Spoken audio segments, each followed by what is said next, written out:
This is she. This is Lieutenant Chase Mathis with Cookeville Police Department. I was returning your call. Thank you. What was your last name again? I couldn't really understand it. Mathis, Mathis. Mathis. Okay, thank you. I am the videographer of the video that was on YouTube with Officer Brown. Are you familiar with it? I've seen so many different videos. I'm pretty sure I am, but you may have to refresh my memory a little bit on it. Okay. It happened on the 23rd of this month. It was at a, let me see, Exxon Tiger Mart gas station. And Officer Brown and Officer Arrington had a traffic stop in the parking lot there. And I was standing over by the pumps, and evidently he didn't like that I was there videotaping. So he walked in, and he paused when he saw a sign that said no loitering that was around the dumpsters when he was almost to the door. And so he went in, and what he did was he asked them if he could ask me to leave. And so he walked up to me and said, you need to leave, you are loitering. And I said, I have not bothered anyone.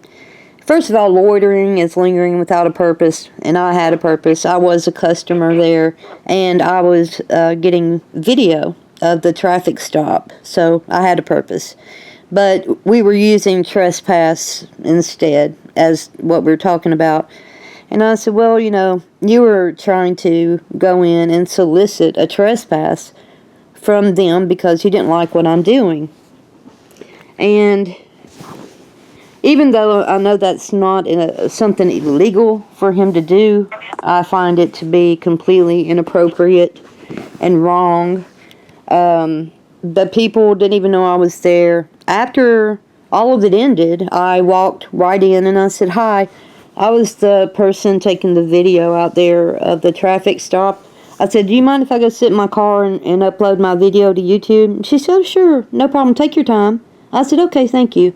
And so I went in my car and did that. So they never even knew I was there. And, I usually would have stood on public property to film the traffic stop, so he would have no right to say anything at all. The reason that I was on there is I was going to go in as a customer, but also to give them space, because I had filmed another traffic stop with him earlier, and he kept telling me to get back, get back, get back. So I was trying to be respectful and give them the space that I thought would make him comfortable. And I feel like him going in to solicit a private business to pretty much initiate a trespass is a breach of trust. It's an overreach of power.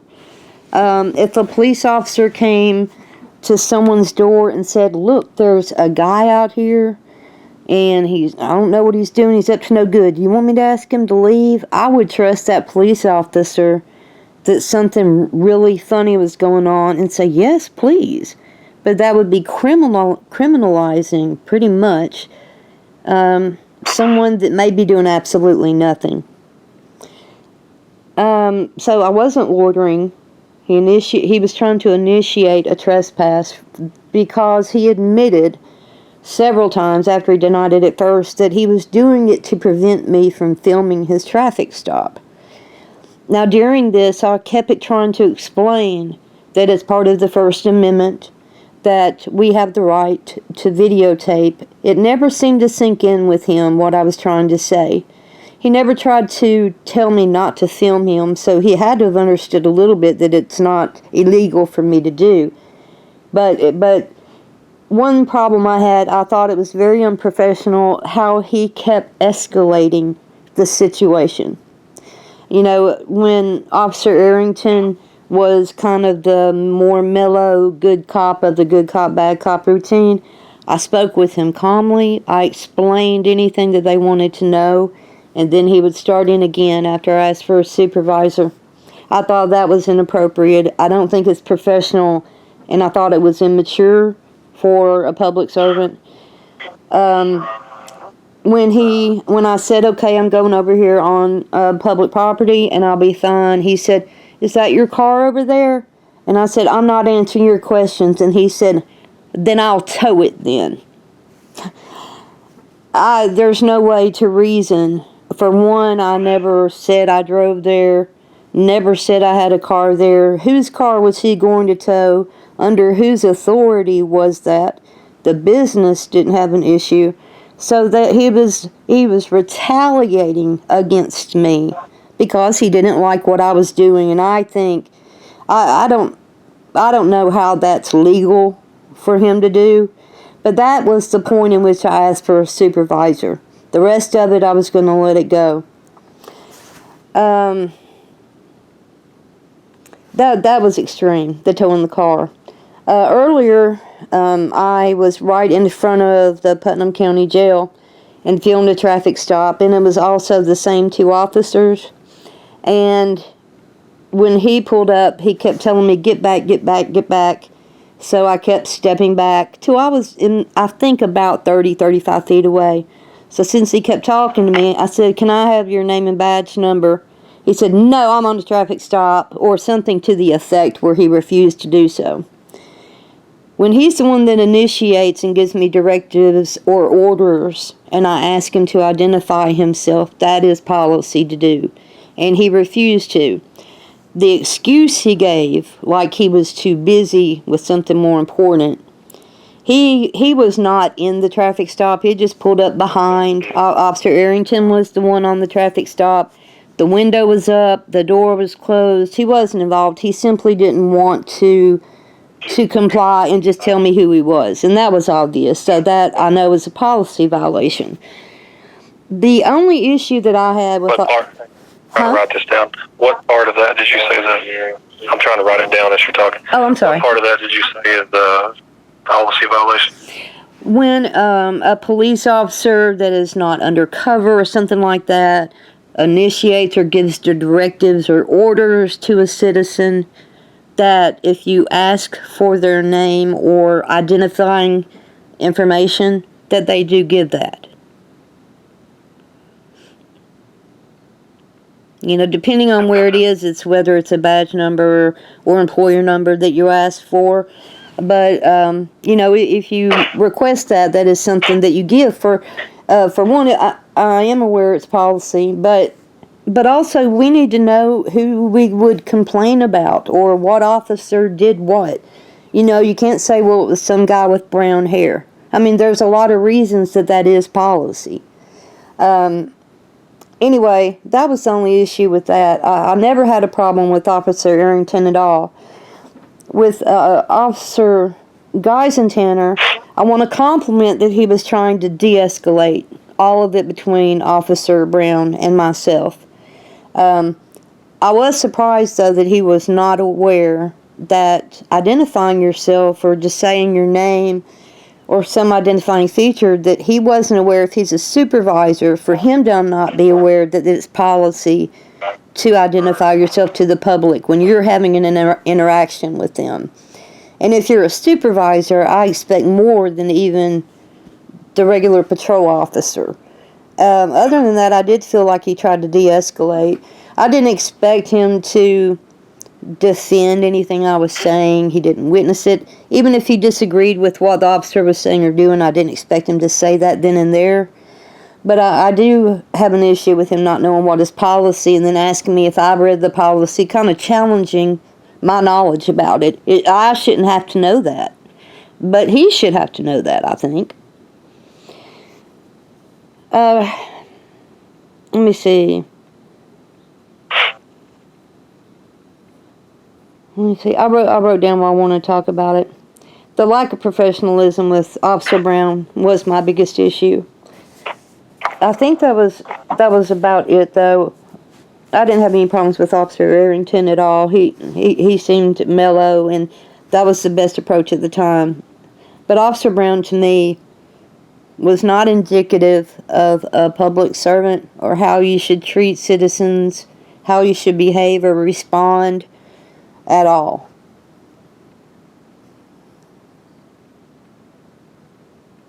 Okay. I do want to say, on critiquing myself with that interaction, I wish I had not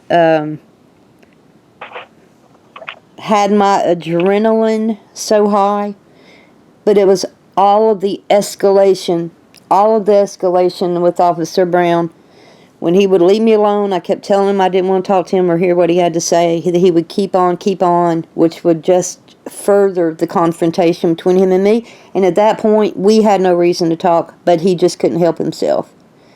So I just found it all to be wrong.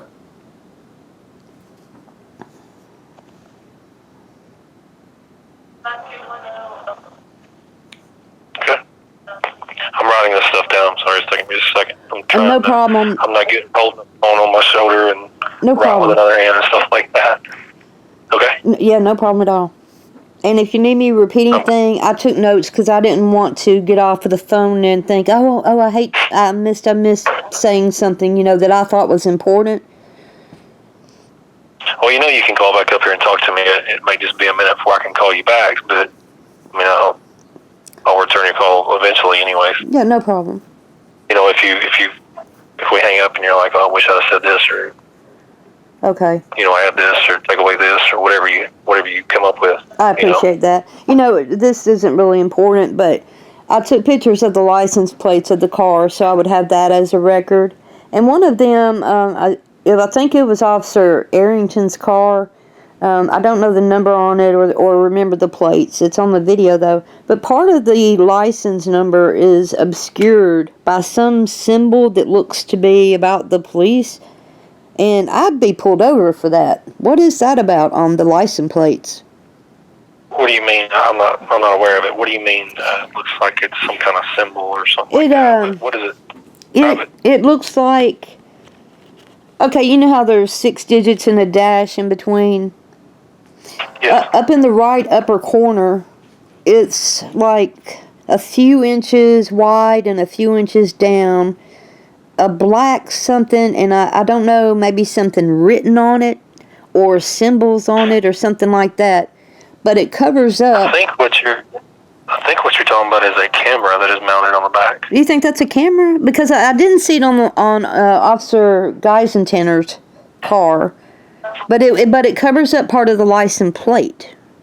So you think that's what that is? I know on some cars there are cameras mounted somewhere back there, and it's a black square-looking object. That could have been what it was. I don't know if that's what you're talking about. I know on some of the cars we have that.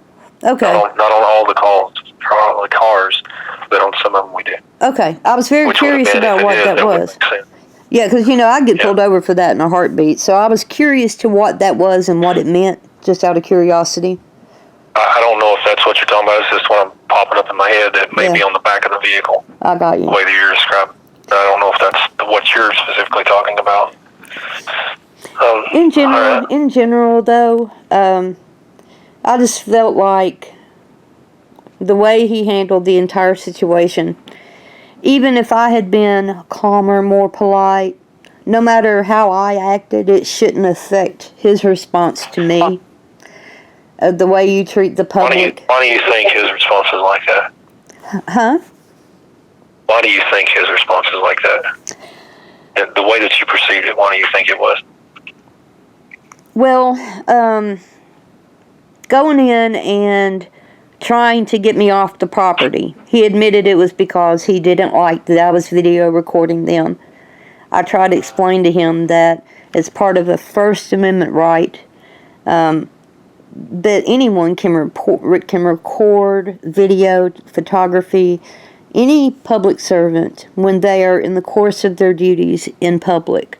I explained that over and over so he would understand that I'm just exercising my right here, and that trying to criminalize what I was doing, going in and dishonestly representing what I might be doing outside, trying to have me removed from somewhere because he didn't like what I was doing. is childish. It's inappropriate.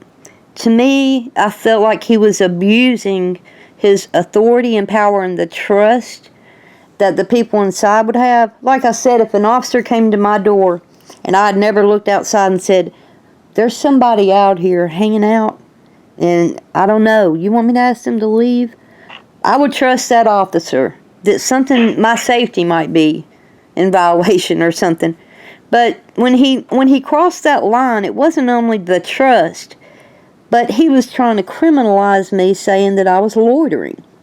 Loitering is lingering without purpose. I wasn't loitering, but he misrepresented and then denied it, then admitted it, then said he did it because he didn't like I was there. All of that's just wrong. I mean, had you been in the store before this had happened? In the store I had not been in yet, but I was going to go in. I was about to actually get on the interstate, but I needed to. I was going to stop and get cigarettes and something to drink. And when I saw them there, I decided to pull in that gas station so I could kill two birds with one stone. So I was going to, be a customer and film them at the same time. But whether he likes it or not, it shouldn't interfere with anything. He shouldn't react to a photographer. Period.